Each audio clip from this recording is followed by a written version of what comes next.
हाय दोस्तों, मैं दीपक सर आप सभी को आइडियल स्टडी पॉइंट में स्वागत करता हूं। जैसा कि आप लोग देख रहे हैं, मैं आप सभी के लिए इंग्लिश में सबसे महत्वपूर्ण टॉपिक लेकर आ गया हूं। Use of is M are यानी स्ट्रक्चर आपके लिए लेकर आ गया हूं। इज एम आर टू का यूज हम लोग कहाँ करेंगे, ठीक है ना। Use of is M R to infinitive का हम लोग यूज कहाँ पे करेंगे ये आपको मैं पूरा डिटेल्स में बताऊंगा, ठीक है। और इसका यूज बहुत है, ठीक है ना। जैसे मैं अगर बोलूँ आपसे कि मैं घर जाने वाला हूँ, सीता किताब पढ़ने वाली है, मेरे पिताजी आज घर आने वाले हैं, ठीक है। तो इस तरह से सेंटेंस अगर रहेगा तो हम लोग इसका अनुवाद अंग्रेजी में कैसे बनाएंगे, ठीक है, वो आपको आज बताने का प्रयास कर रहा हूँ। आपको आशा है मुझे कि आपको निश्चित ही समझ में आएगा, केवल आप वीडियो को अंत तक ले देखिएगा, ठीक है। देखिए, तो इसको हम लोग पहचानेंगे कहाँ कि हम लोग EJMR2 लगाएंगे। तो देखिए, पहचानने का तरीका मैं बता दूं आपको कि सबसे पहले पहचानेंगे कैसे हम लोग, ठीक है ना, कि वो आपका EJMR2 का यूज कहाँ करेंगे। तो देखो, जब वाक्य के अंत में, ठीक है ना, वाक्य के अंत में क्या हो, ना ने नी दिखिएगा, ना ने या नी, ठीक है। ना ने नी के बाद में प्लस, मतलब उसके साथ क्या होगा, वाला है, वाला है, वाली है, वाला है, वाली है, वाले हैं, ठीक है। वाला है, वाली है, वाले हैं। ना ने नी के बाद में प्लस में जुड़ा रहेगा, वाला है, वाली है, वाले हैं, या अथवा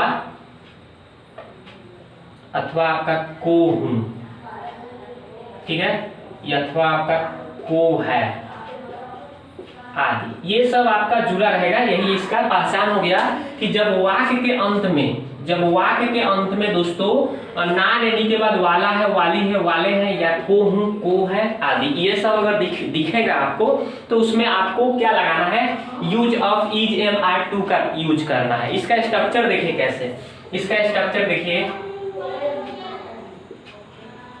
ये स्ट्रक्चर जो है दोस्तों कैसे हम लोग इसको बनाएंगे। तो इसमें हम सब्जेक्ट के बाद में इज, एम या आर, सब्जेक्ट के बाद में हम लोग इज एम आर यूज कर देंगे, फिर टू इंफिनिटिव का यूज करके वर्ब वन ऑब्जेक्ट लगा देंगे, ओके। नेक्स्ट जो है आपका नेगेटिव रहेगा, तो सब्जेक्ट के बाद में इज, एम या आर, ठीक है, इज एम आर लगा करके नॉट लगाएंगे पहले, उसके बाद में टू का यूज करेंगे इंफिनिटिव, फिर वर्ब वन, फिर ऑब्जेक्ट रहेगा तो ऑब्जेक्ट लिखेंगे। फिर अगर इंट्रोगेटिव अगर आपको दिखाई दे तो पहले आप इज, एम, आर, फिर आप सब्जेक्ट, फिर आप टू, फिर आप क्या लगा देंगे, वर्ब वन, फिर ऑब्जेक्ट, फिर क्वेश्चन मार्क। अगर इंट्रोगेटिव नेगेटिव दिखाई दे आपको, ठीक है ना, जिसमें मतलब क्या भी रहे और नहीं भी रहे, तो वैसे वाक्य को हम कैसे करेंगे, तो इज एम आर हम पहले लगा देंगे, उसके बाद सब्जेक्ट जो होगा लिख देंगे, उसके बाद नॉट लगा लेंगे, उसके बाद में हम लोग वर्ब वन, नॉट के बाद हम टू लगा लेंगे, उसके बाद वर्ब वन, उसके बाद ऑब्जेक्ट, उसके बाद में क्वेश्चन मार्क लगाएंगे, ठीक है। एक और सूत्र है WHQ, ठीक है। WHQ जो होगा यानी W और H से जो क्वेश्चन शुरू होते हैं तो उसको हम लोग पहले WHQ को लिख देंगे, उसके बाद में हम लोग इज या एम या आर प्लस सब्जेक्ट लगा देंगे, ठीक है। उसके बाद अगर नॉट रहेगा तो नॉट लगाना है, नहीं तो छोड़ देना है। उसके बाद में टू, फिर वर्ब वन, फिर ऑब्जेक्ट, फिर क्वेश्चन मार्क। यही इसका स्ट्रक्चर हो गया। इसी स्ट्रक्चर पर आपको वाक्य को सजाना रहेगा, ठीक है ना। बस आसानी से बना सकते हैं। जैसे देखिए, आपको एग्जांपल बताता हूँ, ठीक है। जैसे मैं घर जाने वाला हूँ, ठीक है। तो देखिए इसको कैसे बनाएंगे, ये देखिए जैसे में हो गया, एग्जाम्पल हो गया। तो जैसे मैं घर जाने वाला हूँ, तो देखिए इसमें कौन सा, इसमें सूत्र कौन सा लगेगा, यहाँ पे देखिए मैंने कितना 5 सूत्र लिखा, ठीक है। ये इस 5 सूत्र में से आप कौन सूत्र लगाएंगे, देखिए ये तो दूसरा वाला अगर लगाते हैं तो उसमें तो एन फॉर नेगेटिव यानी नहीं वाला होगा ना, तो ये आपको दूसरा वाला सूत्र लगाना है। इसमें ये इंट्रोगेटिव सेंटेंस यानी कि क्या से जो वाक्य शुरू होगा ना, ये आपको तीसरा सूत्र लगाना रहेगा। और जिस वाक्य में क्या और नहीं, क्या भी रहे और नहीं भी रहे, जैसे क्या मैं घर नहीं जाने वाला हूँ, तो उसमें आप चौथा सूत्र लगाएंगे। पांचवा सूत्र कहाँ लगाएंगे, जब बीच में वाक्य के बीच में कब कहाँ कैसे ये सब दिया हो तो उसमें हम लोग पांचवा सूत्र लगाएंगे।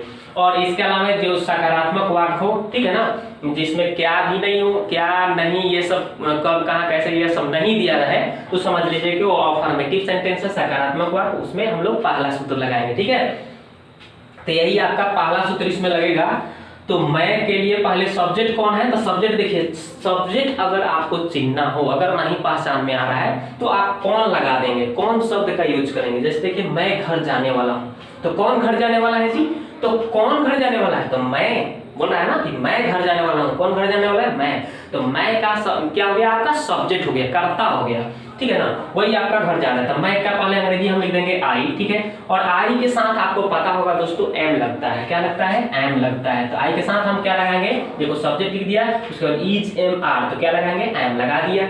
उसके बाद में टू का यूज करना है, क्या लगाना है आपको, टू। उसके बाद वर्ब, तो देखिए वर्ब क्या है, जाना, तो जाना का अंग्रेजी क्या होता है दोस्तों, गो, ठीक है, क्या है, गो हो जाता है। और कहाँ जाने की बात किया जा रहा है, घर, तो घर जाना है, स्थान चेंज हो रहा है, तो टू लगाएंगे, टू हाउस, ठीक है ना, बन गया, यानी कि I am to go to house, ठीक है। इस तरह से हम लोग सजाएंगे सब, कोई भी आपका सेंटेंस होगा इसी तरह से आपको बनाना है, ठीक है। चलिए और सेंटेंस को देखते हैं।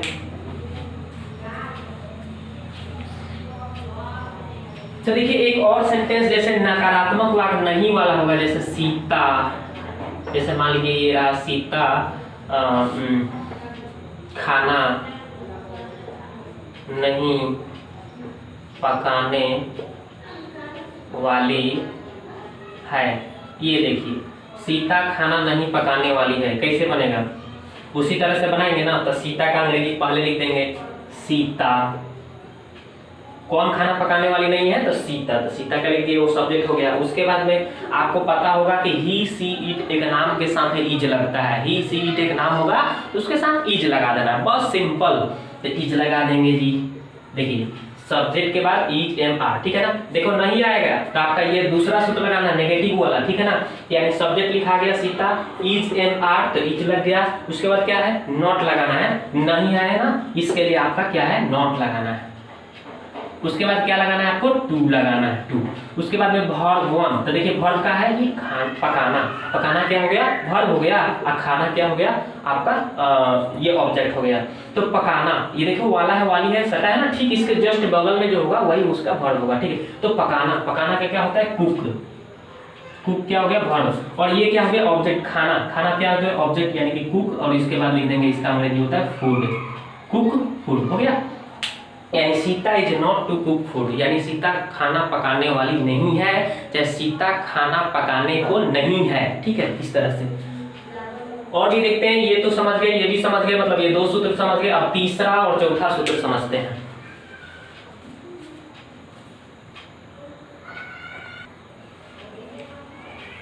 तो अब देखिए दोस्तों तीसरा सूत्र क्या कह रहा है कि सब इंट्रोगेटिव, मतलब जो वाक्य क्या से शुरू होगा, जैसे बोल देगा कि क्या तुम घर जाने वाले हो, चाहे घर जाने को हो, घर जाने को है, क्या तुम घर जाने को हो, घर जाने को हो, चाहे घर जाने वाले हो, मान लीजिए चलो ठीक है, वाले हो,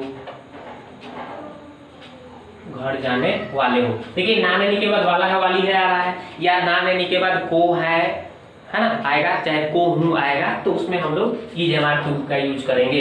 तो यहाँ पे देखिए इज एम आर पहले आपको लगाना है, तो तुम है ना, तो तुम के साथ, तुम का अंग्रेजी होता है यू, यू के साथ आप पढ़े होंगे, बहुत पहले से पढ़े होंगे, यू के साथ आर लगता है, तो पहले हम क्या लगाएंगे, आर लगा देंगे, इज एम आर, तो आर लग गया। फिर सब्जेक्ट, सब्जेक्ट क्या है, तुम का अंग्रेजी यू लिख दिया।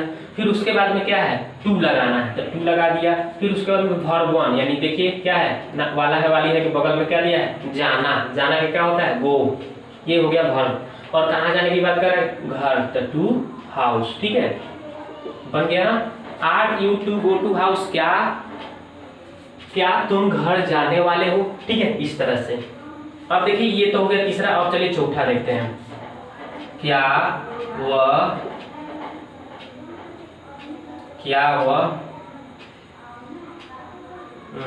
गीत गाने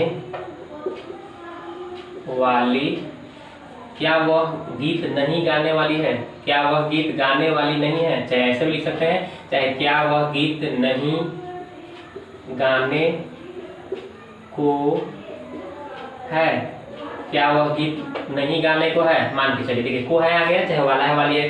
तो इसको देखिए कैसे करेंगे, वही वह है ना, तो वह का अंग्रेजी होता है ही के साथ क्या लगाते हैं हम लोग, इज एम आर लगाते हैं, ही के साथ इज ही यूज करते हैं, ही के साथ इज। तो पहले हम क्या लगाएंगे इज, देखिए ये तीसरा सूत्र में पहले इज एम आर लगाना है, उसके बाद में सब्जेक्ट, सब्जेक्ट वह का क्या हो जाएगा ही।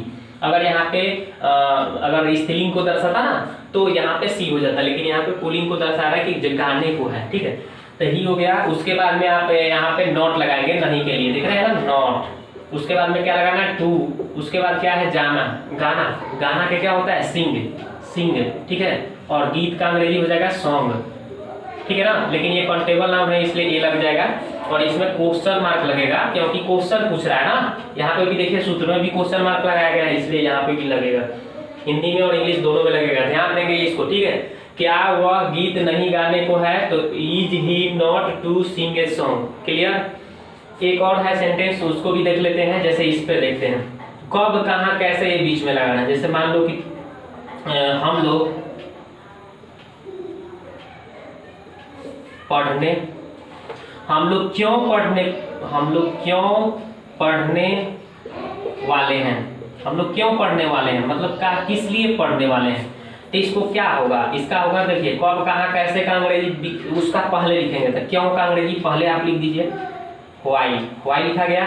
उसके बाद में देख रहे हैं WHQ लिखने के बाद में इज एम आर लगाना है, तो हम लोग के साथ क्या लगता है आर लगता है, और हम लोग का अंग्रेजी लिख दीजिए। उसके बाद वी, उसके बाद में सब्जेक्ट हो गया, उसके बाद नहीं रहेगा तो नॉट, इसमें तो नहीं दिया है तो छोड़ दो, नॉट मत लगाओ। उसके बाद में टू लगाना है तो टू लिख दीजिए। उसके बाद में क्या है वर्ब वन, वर्ब क्या है आपका पढ़ना, पढ़ना का अंग्रेजी क्या होता है रीड, और क्या बस केवल पढ़ना, या यहाँ पे बुक रहता किताब की, किताब पढ़ने वाले हैं तो यहाँ पे बुक लिख देते, ए बुक लिख देते हैं, लेकिन नहीं है तो छोड़ दीजिए, क्वेश्चन मार्क लगेगा क्योंकि यदि क्वेश्चन पूछ रहा है कि हम लोग क्यों पढ़ने वाले हैं।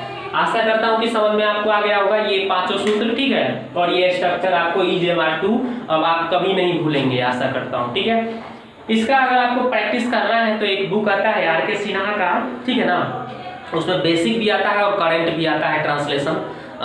जूनियर ट्रांसलेशन खरीद लीजिएगा आर के सिन्हा का, या फिर आपके पास हो करेंट ट्रांसलेशन आर के सिन्हा का होगा ना, उससे भी आप उसमें भी देखेंगे तो इसका use of is M R to का बताया गया है, तो उसमें आप उससे आप प्रैक्टिस कर सकते हैं, उसमें का क्वेश्चन लेकर आप उसको ट्रांसलेट कर सकते हैं। ये रूल बता दिया हम कैसे आपको करना है, समझा दिया। तो यदि वीडियो आपको अच्छा लग रहा है तो कमेंट करें कि आप मुझे अच्छा लग रहा है, इसके आगे भी और वीडियो आप बनाएं सब, ठीक है।